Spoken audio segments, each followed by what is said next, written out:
स्वागत है आप सभी का गायत्री विद्या मंदिर सांचौर की ऑनलाइन क्लासेस में। आज हम डिस्कस करेंगे बैक्टीरियल डिजीज, जीवाणु जनित रोगों के बारे में। और आज का जो टॉपिक है वो 12th बायोलॉजी में एक चैप्टर है कॉमन ह्यूमन डिजीज, उसी का एक टॉपिक हमने आज लिया है। इस चैप्टर में हमने नॉन इन्फेक्शियस डिजीज, जो असंक्रामक रोग हैं, उस पे एक लेक्चर तैयार किया था।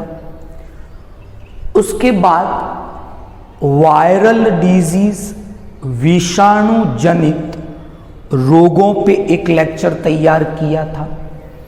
एक लेक्चर हमने प्रोटोजोअन डिजीज उन पे प्रिपेयर किया। और उसी सीरीज में आज हम जीवाणु जनित रोग, बैक्टीरियल डिजीज के बारे में आज डिस्कस कर रहे हैं। तो आज का जो टॉपिक है वो बेसिकली मानव में उन रोगों के बारे में है जो इनफेक्शियस, संक्रामक हैं, और इनका जो रोगजनक पैथोजन है वो बैक्टीरिया या जीवाणु है। तो डिस्कस कर रहे हैं आज जीवाणु जनित रोगों के बारे में, बैक्टीरियल डिजीज के बारे में। तो कुछ डिजीज मैंने ली है, जैसा मैंने आपको वायरल डिजीज में, प्रोटोजोअन डिजीज में बताया था कि किस प्रकार एग्जाम में एक 2 मार्क्स का क्वेश्चन पूछा जाता है, जिसमें एक कॉलम में आपको कुछ रोगों के नाम दिए जाते हैं और कॉलम बी में उनके रोगजनक, उनके नाम दिए जाते हैं। तो ऐसे जो क्वेश्चन बोर्ड एग्जाम में पूछे जाते हैं, ये हम तभी सॉल्व कर सकते हैं जब हमें जीवाणु जनित, विषाणु जनित, प्रोटोजोअन रोगों के नाम पता हो और वो कौन से पर्टिकुलर वायरस, बैक्टीरिया या प्रोटोजोआ के द्वारा होते हैं, ये जानकारी हो। तो उसी के अकॉर्डिंग हम आज जीवाणु जनित रोग डिस्कस कर रहे हैं। तो 2 चीजें हम सभी को पता होनी चाहिए। पहली, रोग का नाम, और दूसरा, उसके लिए उत्तरदायी रोगजनक या पैथोजन कौन सा है। तो मैंने कुछ डिजीज ली है, जैसे लेप्रेसी, जिसे कुष्ठ रोग इस नाम से जाना जाता है। दूसरा टीबी, ट्यूबरक्यूलोसिस, क्षय रोग इस नाम से जाना जाता है। डिप्थीरिया, टिटेनस, न्यूमोनिया, मेनिनजाइटिस और कॉलेरा, जिसे हैजा के नाम से जाना जाता है। तो मैंने कुल 6 बैक्टीरियल डिजीज ली है और उनके बारे में एक ब्रीफ डिस्कशन, एक छोटा सा डिस्कशन आज हम लोग करेंगे। तो जैसा मैंने कहा है, जो फर्स्ट क्वेश्चन बनता है रोग का नाम, और पहली बात ये क्लियर हो कि वो रोग वायरल है, बैक्टीरियल है या प्रोटोजोअन है, ये क्लियरिफिकेशन हो। और इतना जब पता चल जाए तो नेक्स्ट काम ये होगा कि वो पर्टिकुलर रोग किस पर्टिकुलर बैक्टीरिया के द्वारा होता है। तो शुरू करते हैं एक एक करके। लेप्रोसी कुष्ठ रोग जिस जीवाणु के द्वारा होता है उस जीवाणु का नाम है माइकोबैक्टीरियम लेपरी, नाम याद रह जाएगा। तो ये बैक्टीरिया है जो कुष्ठ रोग, लेप्रोसी रोग के लिए रिस्पॉन्सिबल है।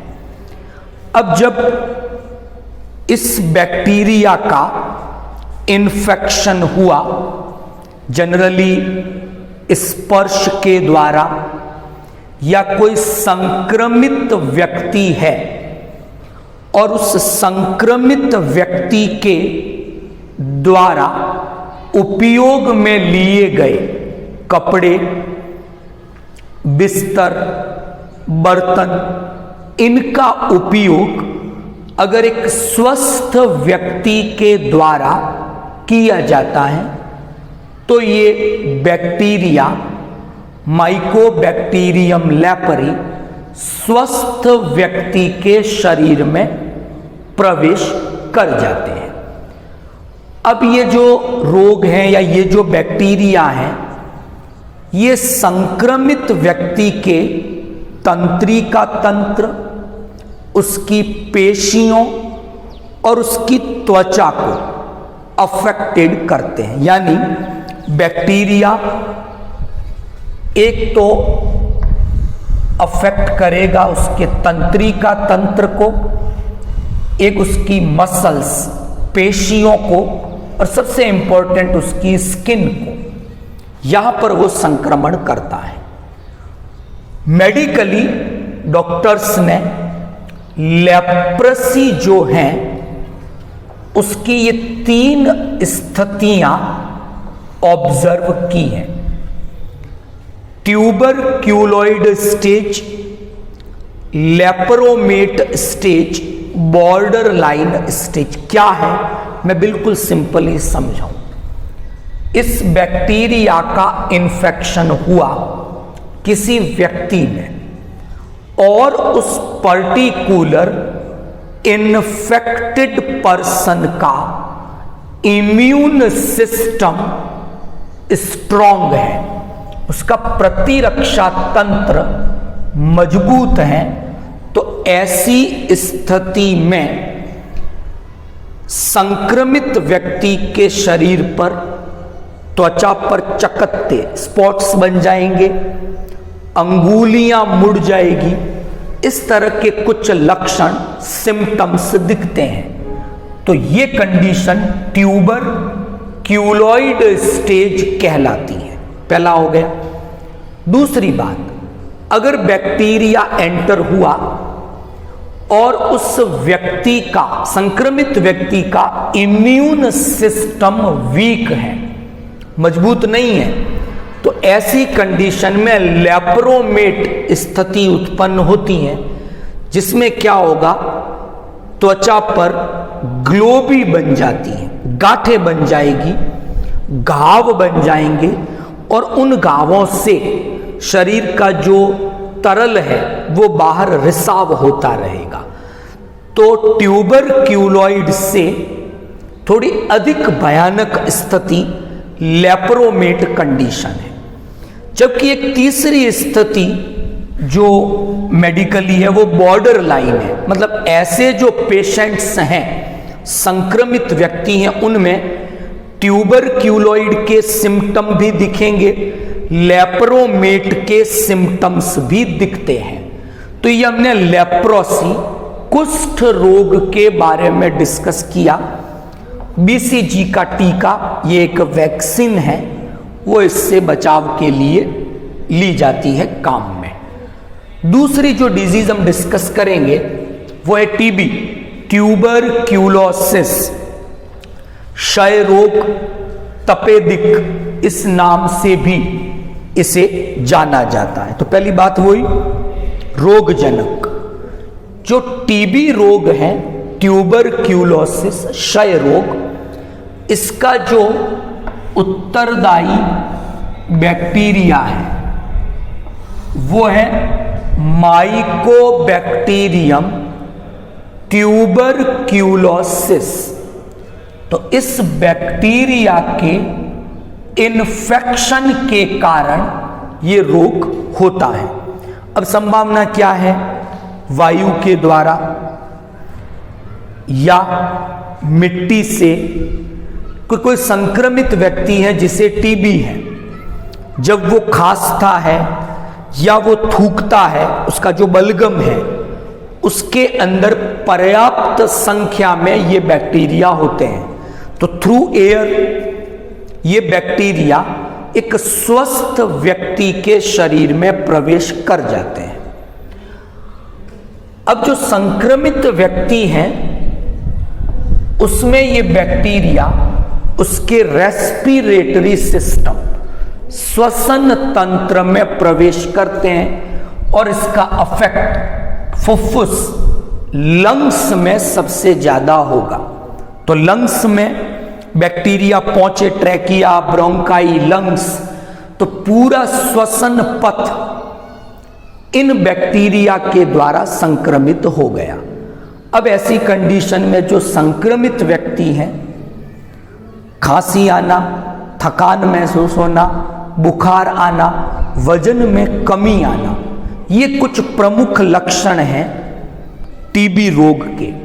वजन में कमी आ गई, खांसी लंबे समय तक बने रहना, थकान महसूस होना और फीवर, बुखार होना, ये इस रोग के प्रमुख लक्षण हैं।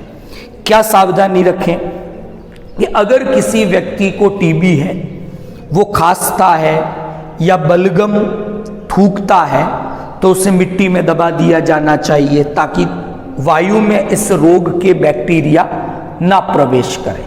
संक्रमित व्यक्ति को या संक्रमित व्यक्ति ने जो बर्तन, जो बिस्तर, कपड़े उपयोग में लिए हैं, स्वस्थ व्यक्ति को वो कपड़े, बर्तन, बिस्तर उपयोग में नहीं लिए जाने चाहिए। टीबी रोग के बचाव के लिए बीसीजी का टीका उपयोग में लिया जाता है। तो लेप्रोसी हो गया, टीबी हो गया। तीसरी जो डिजीज बैक्टीरियल है उसका नाम है डिप्थीरिया। क्या है डिप्थीरिया? डिस्कस करें। डिप्थीरिया जो रोग है ये भी एक जीवाणु जनित रोग है, और जो बैक्टीरिया इस रोग के लिए उत्तरदायी, यानी इसका जो रोग जनक है, उसका नाम है कॉर्नीबैक्टीरियम डिप्थीरियाई। इस बैक्टीरिया के द्वारा ये रोग उत्पन्न होता है। अब ये जो बैक्टीरिया है वो पेंसिल, बॉल पेन, फर्श, टेबल, मेज, इन सब पर ये बैक्टीरिया प्रेजेंट रहते हैं, और नोज, टॉन्सिल्स यानी श्वसन पथ के जो भाग हैं वहां पर ये पहुंच जाते हैं। इसके कारण क्या होगा? भोजन निगलने में दिक्कत आएगी, कठिनाई आएगी। ये प्रमुख लक्षण है डिप्थीरिया का। तो डिप्थीरिया के बारे में डिस्कस किया। तो ऐसी जो वस्तुएं हैं, पेंसिल वगैरह, स्टरलाइज मतलब निजर्मीकृत की हुई हो, उस पे बैक्टीरिया का मुख्य स्रोत है ये सब, इनका उपयोग करते समय सावधानी रखी जानी चाहिए। अगला जो रोग है टिटेनस, धनु स्तंभ के नाम से जाना जाता है। इस रोग का जो बैक्टीरिया है रिस्पॉन्सिबल, उसका नाम है क्लोस्ट्रीडियम टिटेनी। मिट्टी में पाया जाने वाला सबसे सामान्य बैक्टीरिया क्लोस्ट्रीडियम टिटेनी है। जब दुर्घटनावश त्वचा पर कोई घाव लग जाता है और ब्लीडिंग होती है, तो उस समय ये बैक्टीरिया शरीर में उस घाव के माध्यम से एंटर हो जाते हैं और ये रुधिर की सहायता से जो हमारी स्केलेटल मसल्स हैं, रेखित पेशियां, कंकालीय पेशियां हैं, वहां पर पहुंच जाते हैं। इस रोग की स्थिति में क्या होता है, भोजन निगलने में समस्या है, जबड़ों में ऐंठन हो जाती हैं और मांसपेशियों में अकारण संकुचन होते हैं, ऐंठन, टॉर्सन जैसी स्थिति उत्पन्न होती है। जब इसके लिए कोई उपचार संभव नहीं था तो प्राचीन समय में अधिकांश मरीज टिटेनस रोग के कारण मृत्यु को प्राप्त हो जाते थे। वर्तमान में एंटी टिटेनस, एंटी टॉक्सिन्स, इनका उपयोग किया जाता है। तो टिटेनस रोग के बारे में डिस्कस किया। ये भी एक बैक्टीरियल डिजीज है और इसका जो रोगजनक है उसका नाम है क्लॉस्ट्रीडियम टिटेनी। अगला जो रोग हम डिस्कस कर रहे हैं बैक्टीरियल डिजीज, वो है न्यूमोनिया। सबसे सामान्य रोग है ये। और न्यूमोनिया जिस बैक्टीरिया के कारण होता है उस बैक्टीरिया का नाम है डिप्लोकोकस न्यूमोनी। इस रोग की स्थिति में लीवर है, यकृत, गॉल ब्लैडर, ये सब इन्फेक्टेड हो जाते हैं। तो न्यूमोनिया रोग की स्थिति में लीवर इन्फेक्टेड हो गया, गॉल ब्लैडर इन्फेक्टेड हो गया, जुकाम, सर्दी जैसी स्थिति, खांसी आना, बुखार, सीने में दर्द, ये सब न्यूमोनिया के प्रमुख लक्षण हैं। जॉइंट पेन होते हैं। तो ये एक बैक्टीरियल डिजीज है, डिप्लोकोकस न्यूमोनी।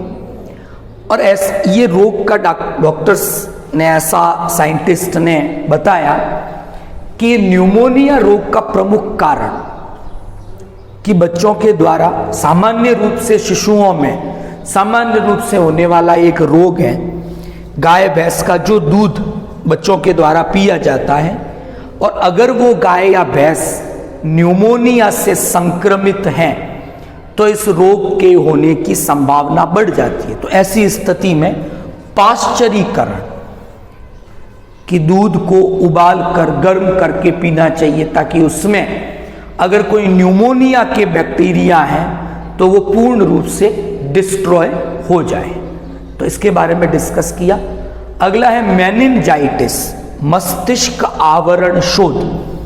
ब्रेन और स्पाइनल कॉर्ड, मस्तिष्क और जो मेरु रज्जु है, ब्रेन एंड स्पाइनल कॉर्ड, इन दोनों के चारों ओर मेनिनजेस, कुछ झिल्लियां पाई जाती, ड्यूरामेटर, पायामेटर, एरकनॉइड, इस तरह से ये मेनिनजेस, सबसे बाहर ड्यूरामेटर है, बीच में एरकनॉइड है, सबसे अंदर पायामेटर है। ये मेनिनजेस मस्तिष्क आवरण झिल्लियां हैं। और इस मेनिनजेस के भीतर जो लिक्विड है, सेरिब्रोस्पाइनल फ्लूइड होता है, प्रमस्तिष्क मेरु द्रव भरा हुआ है। कई बार बैक्टीरिया के इन्फेक्शन के कारण, बैक्टीरिया का नाम है नाइजेरिया मेनिंजाइटिडिस, इस बैक्टीरिया के संक्रमण के कारण जो प्रमस्तिष्क मेरु द्रव है उसके आयतन में वृद्धि हो जाएगी, मेनिनजेस पर तनाव उत्पन्न हो जाता है, वो फैल जाती है। इसी रोग को मेनिंजाइटिडिस कहा जाता है।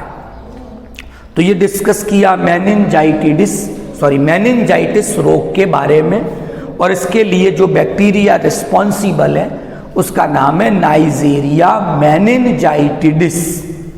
लास्ट डिस्कस करेंगे कॉलेरा के बारे में। कॉलेरा को सामान्यतः हैजा रोग कहा जाता है। एक जीवाणु है विब्रियो कॉलेरी, इस बैक्टीरिया के कारण कॉलेरा डिजीज होती है। दूषित पानी, दूषित भोजन के साथ ये बैक्टीरिया शरीर में प्रवेश कर जाते हैं और इंटेस्टाइन में, आंत में पहुंच जाते हैं। आंत में पहुंचने के बाद इन बैक्टीरिया के कारण जल का अवशोषण कम हो जाता है या रुक जाता है, और शरीर से जल की अत्यधिक हानि होती है और शरीर में डिहाइड्रेशन, निर्जलीकरण की समस्या उत्पन्न हो जाती है। तो ये एक सामान्य डिजीज है जो दूषित भोजन, दूषित जल के उपयोग के कारण होती है। तो ऐसी स्थिति में डॉक्टर के द्वारा ORS के घोल के उपयोग की सलाह दी जाती है ताकि शरीर में निर्जलीकरण की जो समस्या, डिहाइड्रेशन की जो प्रॉब्लम हुई है उसे सॉल्व किया जा सके। तो आज हमने कुल 6 जीवाणु रोगों के बारे में डिस्कस किया। रोग का नाम, रोगजनक यानी कौन सा बैक्टीरिया है, शरीर का कौन सा भाग संक्रमित हुआ, कोई विशिष्ट लक्षण, कोई विशिष्ट अगर वैक्सीन उपचार है तो वो हमने आज डिस्कस किया। तो आज का टॉपिक आपको समझ में आया होगा। कुछ बैक्टीरियल डिजीज और हैं, तो कल के लेक्चर में हम बची हुई बैक्टीरियल डिजीज प्लस 4 हेलमिंथस जनित रोग हैं हमारे सिलेबस में, वो कल डिस्कस करेंगे। फिर ये चैप्टर आपका कंप्लीट हो जाएगा। Thank you all of you, बहुत बहुत धन्यवाद आप सभी का।